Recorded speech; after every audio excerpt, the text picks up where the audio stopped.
All right, seeking to take advantage of what it views as internal discord within Russia, the CIA is now asking Russian citizens to spy on their own government. The best way to prevent a prisoner from running away is to make sure that he never finds out he is in prison. All right, that video in Russian and posted across social media says the CIA will protect Russians if they share what they know. So for more insight into the so-called sort of recruitment video, let's bring in NewsNation national security contributor, former CIA officer and FBI special agent, Tracy Walder. Tracy, thank you so much, as always, for your time.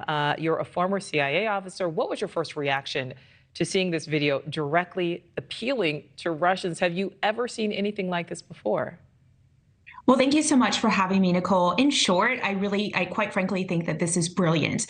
The reality is gone are the days of recruiting that we did during the Cold War, where folks would sort of walk into embassies and turn themselves in as wanting to work for the other country. The reality is people are scared to do that now. We have moved into this digital age. And for the CIA to use Telegram specifically, which is what is used mostly in Russia due to censorship issues, is quite frankly just brilliant. They are seizing on this disaffection with the war, and that is creating these new opportunities to recruit human assets, and it's fantastic. So maybe seizing on that, Tracy, why do you think that the CIA released this video now? I mean, we're 15 months into this war since Russia invaded, but maybe that's why.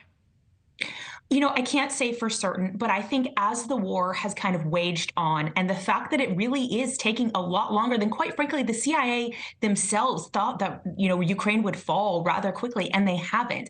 And they are trying to galvanize on this sort of war-weary Russia. And we've seen that people are disaffected. We saw those, and I put this in quotes, those drone strikes over the Kremlin. The fact that their Victory Day parade was really pared down kind of shows that Putin is a bit worried with the disaffected nature of the Russian people in this war, and that perhaps they are growing war weary, as we say. And one of the things they say in this video is, "This will always be my Russia, thanks to my actions." And that's really appealing to the Russian sense of patriotism. And I think it's great. And another thing they say in that video is that any people who do come forward will be protected. But is there any way that the CIA really can guarantee the safety of these prospective defectors? Because that's what they would be.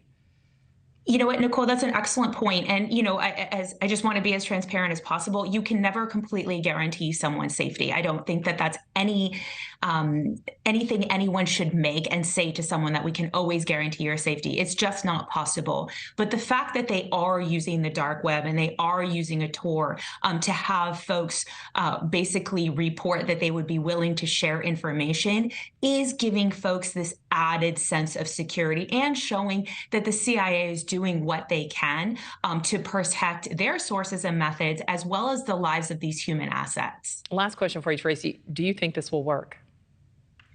In my opinion, yes, because I don't think that the CIA would have rolled this out if they hadn't experienced some success. So I do think that this will work. Look, we may not see hundreds and thousands, of human assets from this, but it only takes just one or two, quite frankly. You're absolutely right. All right, Tracy, thank you. Thank you for watching. Go to newsnationnow.com to find News Nation on your television provider. And don't forget to click the red subscribe button below to get more of News Nation's fact-driven, unbiased coverage.